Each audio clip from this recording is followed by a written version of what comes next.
The Crown Season 6 Part 2 has recently been released.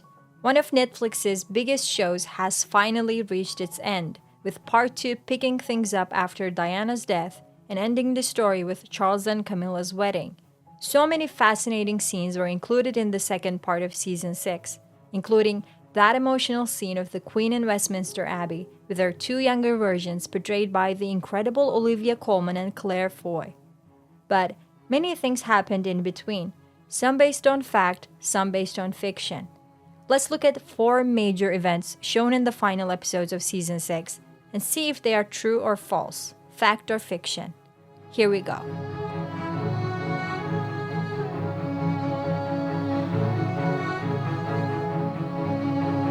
Did Diana meet Kate Middleton? No, she did not. In Season 6, Episode 7, a 15-year-old Kate and her mother Caroline meet Diana and young William in December 1996.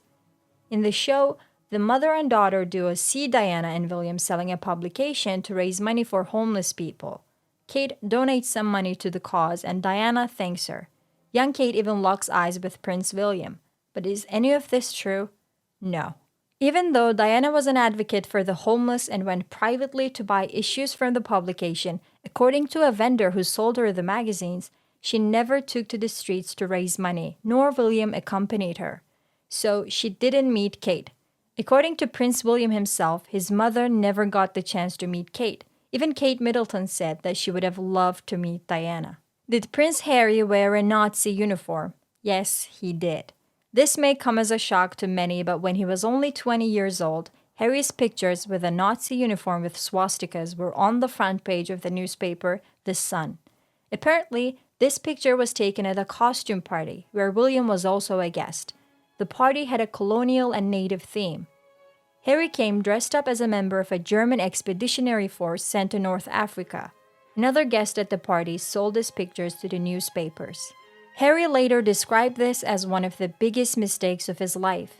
Even though the fact that he wore this outfit is faithfully depicted in episode 10, some details are not entirely true. In the show, William, Kate, and Harry shop for the outfit together. Kate warns Harry about the swastika, but William thinks it's a joke. But according to Harry's memoir, he was torn up between 2 outfits, a pilot or a Nazi, and he called the two to ask their opinion. They both chose the Nazi uniform because they thought it was more ridiculous and suited the party. So overall, this storyline is based mostly on facts, even though there are some problems with the details. Did young Elizabeth and Margaret go incognito? Yes, they did. Perhaps one of this season's most emotional episodes, Episode 8, showed us the younger Princess Elizabeth and Princess Margaret leaving the Buckingham Palace and mingle incognito with the crowds on VE Day, May 8, 1945. It was true that Elizabeth was wearing her service gear, but they did not go outside only with 2 men. In reality, Peter and Portia were not there. Instead, their former nanny, their French tutor, some guard officers, and a royal equerry were with them. As for the episode's suggestion that Elizabeth left her protectors and danced in the basement bar of the Ritz and even kissed one of the soldiers there, we don't know if it's true or not. No one really knows what Elizabeth and Margaret did that night. Many books have been imagining the night, trying to come up with stories that might have happened. The show has just joined their ranks.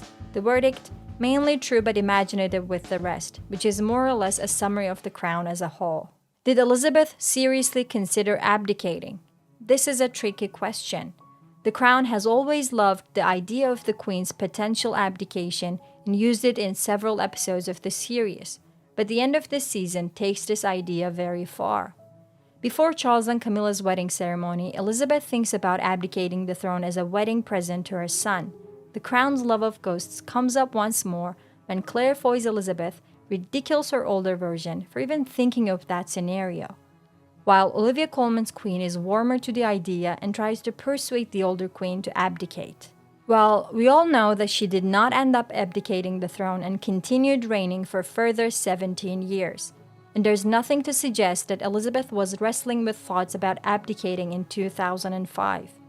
Even if this was true, it would have been an inner battle of the Queen and would not make its way into any historical evidence. So this is purely invention on the Crown's part, probably to end the show with the 3 versions of the Queen deciding to commit to a life of duty until the very end. These are only 4 storylines I wanted to focus on. If you want to learn more about the accuracy of the other ones, please let me know in the comments. By the way, I have similar videos about Season 6 Part 1 as well. Check out my channel page to watch those. Don't forget to like and share this video. Subscribe to next season for more. See you soon.